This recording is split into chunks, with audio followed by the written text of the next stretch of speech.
செய்திகள். முதலில் தலைப்புச் செய்திகள். உரிய ஆவணங்கள் இருந்தால் காணிகள் நிச்சயம் கையளிக்கப்படும். பல கோடி பெறுமதியான போதைப் பொருட்களுடன் புகைப்பட கலைஞர் கைது.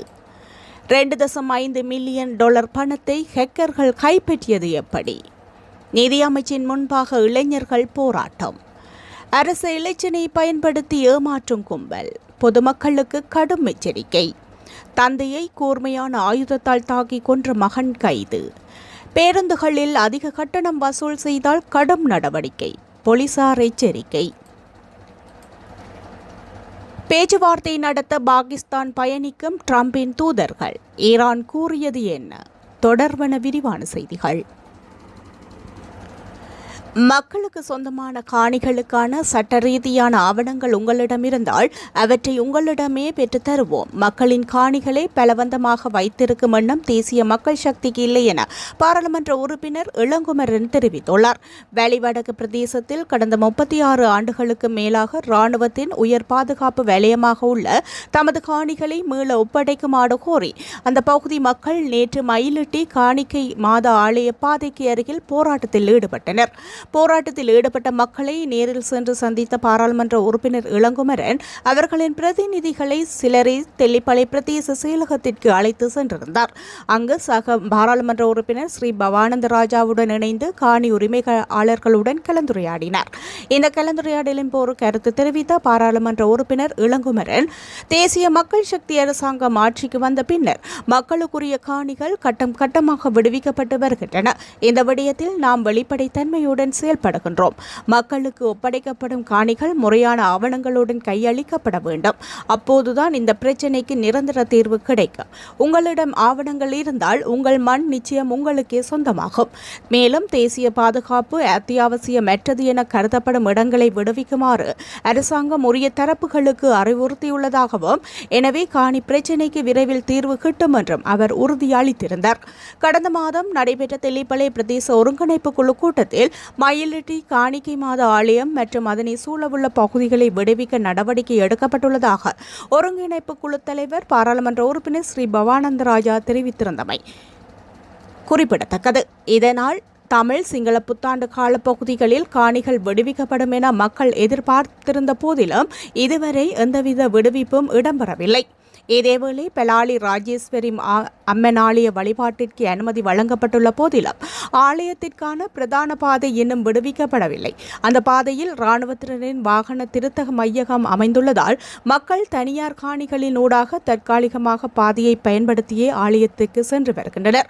இந்த வாகன திருத்தத்தை அகற்றி பாதையை விடுவிக்குமாறு கடந்த ஒரு வருடமாக மக்கள் கோரிக்கை விடுத்து வருகின்றமையும் குறிப்பிடத்தக்கது. சுமார் 25 மில்லியன் ரூபாய் பெறுமதியான 2505 கிராம் குஸ் போதைப் பொருட்களுடன் இலங்கை பயணியொருவர் கட்டுநாயக்க விமான நிலையத்தில் வைத்து கைது செய்யப்பட்டுள்ளார். கொழும்பை சேர்ந்த 33 வயதுடைய குறித்த சந்தேக நபர் பேங்காக் நகரிலிருந்து கட்டுநாயக்க விமான நிலையத்தை வந்தடைந்துள்ளார். விமான நிலையத்தின் பசுமை வழி ஊடாக அவர் வெளியேற முயன்றபோது விமான நிலைய சுங்க போதைப்பொருள் கட்டுப்பாட்டு பிரிவின் அதிகாரிகளுக்கு ஏற்பட்ட சந்தேகத்தின் அடிப்படையில் முன்னெடுக்கப்பட்ட சோதனையின் போது அவரது பயணப்பொதியில் மிக நுணுக்கமாக மறைத்து வைக்கப்பட்டிருந்த இந்த குஸ் போதைப்பொருள் தொகுதி கண்டெடுக்கப்பட்டது. உலர்ந்த பல பொதிகளுக்குள் இருந்த பழங்களை அகற்றிவிட்டு அதற்குள் மிக சூட்சுமமான முறையில் இருந்த போதைப்பொருள் பொதி செய்யப்பட்டிருப்பதாக தெரிவிக்கப்படுகின்றது. கைது செய்யப்பட்ட சந்தேக நபர் ஒரு புகைப்பட கலைஞர் என தெரிய வந்துள்ளது. மேலதிக விசாரணைகளுக்காக சந்தேக நபர் மற்றும் கைது செய்யப்பட்ட போதைப்பொருள் தொகுதி என்பன விமான நிலைய போலீஸ் போதைப்பொருள் தடுப்பு பணியகத்திடம் ஒப்படைக்கப்பட்டுள்ளன. திரைசேரியிலிருந்து 2.5 மில்லியன் அமெரிக்க டாலர் பணம் நம்பகமான தரப்பாக தோன்றி போலியான தகவல்களை முன்வைத்த ஒரு தரப்பினரால் மோசடி செய்யப்பட்டுள்ளதாக இலங்கை கணனி அவசர தயார் நிலை குழு தெரிவித்துள்ளது. ஆரம்பகட்ட விசாரணைகளில் இந்த தகவல் வெளியாகியுள்ளதாக அவர்கள் குறிப்பிட்டுள்ளனர். இதேவேளை இழந்த பணத்தை மீண்டும் மீட்பது என்பது தொழில்நுட்ப ரீதியாக பெரும் சவால்கள் நிறைந்த ஒரு காரியம் என்றும் அந்த நிறுவனம் தெரிவித்துள்ளது. இலங்கை அரசாங்கம் வெளிநாட்டு கடன் தவணையாக செலுத்திய 2 $2.5 மில்லியன் பணம் கணனி ஹேக்கர்கள் கைக்கு சென்ற சம்பவம் நாடு முழுவதிலும் பெரும் அதிர்வலைகளை ஏற்படுத்தியுள்ளது. இதுகுறித்த விரிவான விசாரணைகளை தற்போது முன்னெடுக்கப்பட்டு வருவதுடன் இது தொடர்பான பல சுற்று பேச்சுவார்த்தைகள் இன்று நிதி அமைச்சில் நடைபெறுகின்றன. இந்த மோசடி தொடர்பான விசாரணைகளுக்கு இலங்கை கணனி அவசர தயார்நிலை குழு தொழில்நுட்ப ஒத்துழைப்பை வழங்கி வருகின்றது. கணனி பயனாளர்களை போலி தகவல்கள் மூலம் திசை திருப்பும் பிசிங் அட்டாக் முறையை பயன்படுத்தி ஹேக்கர்கள் இந்த பணத்தை கொள்ளையடித்துள்ளதாக கணனி வல்லுநர்கள் கூறுகின்றனர். இதுகுறித்து அந்த குழுவின் சிரேஷ்ட தகவல் பாதுகாப்பு பொறியியலாளர் சாருக தனவில கருத்து வெளியிட்டிருந்தார். ஆரம்பகட்ட விசாரணைகளின்படி இது ஒரு பிசினஸ் இமெயில் கம்ப்ளைண்ட் அல்லது நிறுவன மின்னஞ்சல் கணக்கை ஊடுருவி அல்லது அதன் மற்றொரு தரப்பாக தோன்றி நடத்தப்பட்ட ஒரு மோசடி என அடையாளம் காண முடிகின்றது. நம்பகமான தரப்பாக நடித்து போலியான தகவல்களை வழங்கி இந்த பணத்தை பெற்றுள்ளமை தெரிய வந்துள்ளது. மூன்றாம் தரப்பு ஒன்று நீண்ட காலமாக இந்த கொடுக்கல் வாங்கல்களை கண்காணித்து சரியான நேரத்தில் வேறொரு கணக்கை விவரத்தை அனுப்பி பணத்தை பெற்றுள்ளது. இதற்காக அசல் நிறுவனத்தின் இணையத்தையோ அல்லது மின்னஞ்சல் முகவரியோ ஒத்த போலியான முகவரிகளை அவர்கள் நுணுக்கமாக பயன்படுத்தியுள்ளனர். இந்த பணம் இந்த நாட்டில் இந்த கணக்குகளில் ஊடாக பரிமாறப்பட்டுள்ளது. அது வெளிநாடாக இருந்தால் இன்டர்போல் உதவியை பெற முடியும். சில நேரங்களில் இந்த பணம் கிரிப்டோ கரன்சி போன்ற டிஜிட்டல் சொத்துக்களாக மாற்றப்பட்டு பண செலவை செய்யப்படவும் வாய்ப்புள்ளது. எதுவாக இருந்தாலும் சர்வதேச போலீசார் ஊடாக அந்த சேவை வழங்கும் நிறுவனங்களின் ஒத்துழைப்பை பெற வேண்டியிருக்கும். இது அனைத்து பெரிய தொழில்நுட்ப சவால்களுடனேயே முன்னெடுக்கப்பட வேண்டும் என தெரிவித்துள்ளார். திரைசேரியூடாக அண்மையில் செலுத்தப்பட்ட $2.5 மில்லியன் பணம் ஹேக்கர்களினால் கைகளுக்கு சென்ற சம்பவம் தொடர்பாக முறையான விசாரணை நடத்தப்பட வேண்டும் என்று வலியுறுத்தி இளைஞர் குழு ஒன்று நேற்று நிதியமைச்சின் முன்பாக போராட்டத்தில் ஈடுபட்டிருந்தனர். அத்துடன் இந்த சம்பவத்திற்கு பொறுப்பு கூற வேண்டிய நிதியமைச்சர் மற்றும் நிதியமைச்சின் செயலாளர் ஆகியோர் உடனடியாக பதவி விலக வேண்டும் என்றும் போராட்டக்காரர்கள் இதன்போது வலியுறுத்தியிருந்தனர். ஆட்பதிவு திணைக்களத்தின் பெயரை பயன்படுத்தி நடைபெற்று வரும் பாரிய நிதி மோசடிகள் மற்றும் தனிப்பட்ட தகவல் திருட்டு தொடர்பாக பொதுமக்கள் மிகுந்த அவதானத்துடன் இருக்குமாறு திணைக்களம் எச்சரிக்கை விடுத்துள்ளது. திணைக்களத்தின் துரித தொலைபேசி இலக்கத்தை ஒத்த எண்களை பயன்படுத்தி மூன்றாம் தரப்பினரால் மோசடிகள் நடைபெற்று வருவதாக தெரிவிக்கப்படுகின்றது. குறிப்பாக 1152261226 1152261226 077116739 ஆகிய எண்கள் மூலம் பொதுமக்களை தொடர்பு கொண்டு தகவல்கள் சேகரிக்கும் நடவடிக்கைகள் கண்டறியப்பட்டுள்ளன.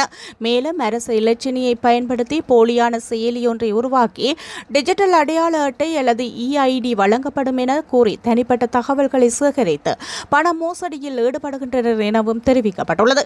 இதற்கு மேலாக திணைக்களத்தின் அதிகாரப்பூர்வ இணையதள போலவே காணப்படும் www.drpgov.lk.com என்ற போலி இணைய முகவரி மூலமும் தகவல்கள் பெறப்படுவதாகவும் எச்சரிக்கப்பட்டுள்ளது. ஆனால் இதுவரை டிஜிட்டல் அடையாள அட்டைக்கான எந்தவொரு பதிவு நடவடிக்கையும் ஆரம்பிக்கப்படவில்லை என திணைக்களம் தெரிவித்துள்ளது. ஆகவே அறியப்படாத நபர்களிடமிருந்து வரும் அழைப்புகளுக்கு தனிப்பட்ட தகவல்களை வழங்க வேண்டாம் என்றும் சந்தேகத்திற்கு இடமான நடவடிக்கைகள் குறித்து உடனடியாக அதிகாரிகளிடம் தெரிவிக்குமாறும் பொதுமக்களுக்கு அறிவுறுத்தப்பட்டுள்ளது. மாத்தளை பகுதியில் இடம்பெற்ற அதிர்ச்சிகரமான கொலை சம்பவத்தில் தனது தந்தையை கூர்மையான ஆயுதத்தால் தாக்கி கொலை செய்ததாக குற்றம் சாட்டப்பட்ட மகன் கைது செய்யப்பட்டுள்ளார் என போலீசார் தெரிவித்துள்ளனர்.